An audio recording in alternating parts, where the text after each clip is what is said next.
నిజంగా నువ్వు నిజాయితీ పరుడు అయితే ఆ ట్విట్టర్కు నీకు ఎటువంటి సంబంధం లేకపోతే ఏ ట్విట్టర్లలో నా ఫోటోలు పెట్టి షేర్ చేశారో పోస్టులు చేశారో వాళ్ళని అందరు ట్విట్టర్ అకౌంట్లో వాళ్ళ ఫోటోలు కూడా సైబర్ క్రైమ్కి ఇచ్చి ఈ ఫోటోలకు సంబంధించిన వ్యక్తులు మా వాళ్ళు కాదు, వీళ్ళ మీద చర్యలు తీసుకోండి అని చెప్పి నువ్వు ఒక రిప్రజెంటేషన్ ఇవ్వాల్సిందిగా నేను డిమాండ్ చేస్తున్నాను. అప్పుడు మేము చెప్తాము. కానీ నువ్వు ఇప్పటికే దుబాయ్ పంపించావు, ఇద్దరు మనుషులను పంపించావు. దుబాయ్ నుంచి 3 యాక్సెస్ అయితే ఉన్నాయి. ఇప్పుడు ఇంకో ఇద్దరిని కూడా దుబాయ్ పంపించి అరే బాబు మీరు ఇక్కడ ఉండి యాక్సెస్ చేస్తా మనం దొరికిపోతాంరా, మీరు పోయి దుబాయ్ నుంచి యాక్సెస్ చేయరా అని చెప్పి ఇద్దరిని దుబాయ్ పంపించావు. ఈరోజు వాళ్ళని అట్లా పెట్టి పెయిడ్ ఆర్టిస్టులుగా పెట్టుకొని నువ్వు చేసుకుంటూ మళ్ళీ చేతులు దులుపుకునే కార్యక్రమం చేయడం సరైంది కాదు. దీన్ని తప్పకుండా నువ్వు వెనక్కి తీసుకోవాల్సిన అవసరం ఉంది. నా దొంగ ఏడుపు అన్న మాటను వెనక్కి తీసుకోవాల్సిన అవసరం ఉంది. ఈరోజు మా వాళ్ళు కాదు అని చెప్పిన మాటను కూడా నువ్వు నిరూపించాల్సిన అవసరం ఉంది. వాళ్ళని బయటికి తీసుకొచ్చి వాళ్ళని మనుషులు మా వాళ్ళు కాదు అని నిరూపించాల్సిన బాధ్యత నీ మీద ఉంది. లేకపోతే ఖచ్చితంగా అది మీ ద్వారానే జరిగిందని మేము నమ్మాల్సి వస్తుంది. ఏడుపులు పిడబుబ్బులు కాదు. గతంలో రేవంత్ రెడ్డి కేసీఆర్ మీద మాట్లాడినప్పుడు ఏం చేసింది, వినాయల్తో రేవంత్ రెడ్డి అసలు బూతులు నేర్పిందే కేసీఆర్, బూతులు మాట్లాడిందే కేసీఆర్. అంతకుముందు బూతుల సంస్కృతి అనేది రాజకీయాలలో లేనే లేదు. నేను 35 సంవత్సరాల నుంచి రాజకీయాల్లో ఉంటున్నా. లోపల అసెంబ్లీలో మాట్లాడుకున్నా కూడా విమర్శలు చేసుకునే వాళ్ళు కానీ బూతులు ఇక్కడ కూడా మాట్లాడుకునే వాళ్ళు కాదు. రాజశేఖర రెడ్డి గారితో నేను 10 సంవత్సరాలు పనిచేశాను. అదే 9 ఏళ్ళు చంద్రబాబు నాయుడు హయాంలో నేను ఎమ్మెల్యేగా పనిచేశాను. ఏమయ్యా రాజశేఖర్ అని ఆయన మాట్లాడేవాడు, ఏమయ్యా చంద్రబాబు అని ఈయన మాట్లాడేవాడు. కానీ ఎక్కడా కూడా అసభ్య పదజాలాన్ని వాడినటువంటి సందర్భాలు లేవు.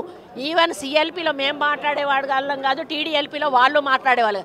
కానీ ఈయన రెచ్చగొట్టే పద్ధతిలో తెలంగాణ ఉద్యమం మాట్లాడాడు అంటే అది ఓకే, అది ఉద్యమం కోసం మాట్లాడాడు.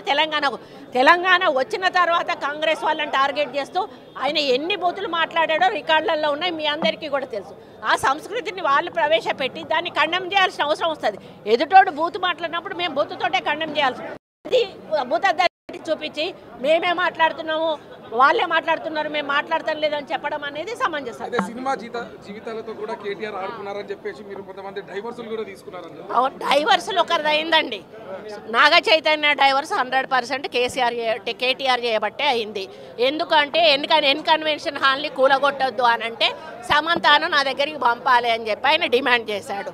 సమంత గారిని వెళ్ళమని చెప్పి నాగార్జున వాళ్ళు ఫోర్స్ చేశారు. సమంత నేను వెళ్ళను అనింది. వెళ్ళను అంటే వాళ్ళు చెప్తే వింటే విను లేకపోతే వెళ్ళిపోండి డైవర్స్ ఇచ్చారు. అది ఓపెన్ సీక్రెట్, ఇండస్ట్రీ వాళ్ళందరికీ కూడా తెలుసు.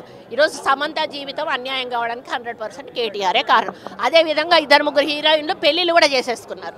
ఎందుకు అన్నట్టు ఈ డ్రగ్స్ కేసు రాగానే ఈరోజు మీకు తెలుసు రకుల్ ప్రీత్ సింగ్ ఆమె పెళ్లి చేసేసుకుందా, ఇంకొకరిద్దరు హీరోయిన్స్ కూడా గబగబా పెళ్ళిళ్ళు చేసేసుకున్నారు. ఈ తలకాయ నొప్పి మాకేంద్ర బాబు మేము ఇందులో ఇరుక్కుంటాము. ఆ రోజు ఆయన అధికారం ఉండి ఈ విధంగా వాళ్ళ ఫోన్లు ట్యాప్ చేసి వాళ్ళు ఎవరితోటన్నా సీక్రెట్గా మాట్లాడుకున్న వాటిని రికార్డ్స్ని తీసుకొని ఆ రికార్డ్స్ను వాళ్ళకి వినిపించి బెదిరించి ఇగో ఈ రికార్డు మీద ఉంది నా దగ్గర, మీరు కానీ రాకపోతే ఈ రికార్డు నేను బయట పెడతా అనే పద్ధతిలో చాలామంది హీరోయిన్లను లొంగపరుచుకున్నాడు. వాళ్ళందరినీ డ్రగ్స్కి అలవాటు చేశాడు. ఈయన కూడా డ్రగ్స్ వాడాడు. దానితోటే ఆ రోజు డ్రగ్స్ కేసు కానీ ఈరోజు ఫోన్ ట్యాపింగ్ కేసు కానీ చాలా సీరియస్గా మన ప్రభుత్వం తీసుకోవడం జరిగింది. వాళ్ళ రిప్రజెంటేషన్ వాళ్ళు ఇవ్వరండి, వాళ్ళు బయటకు రారు. కాబట్టి ఎంక్వైరీలో వాళ్ళ పేర్లు వచ్చినా కూడా గోప్యంగా ఉంచడం జరుగుతుంది.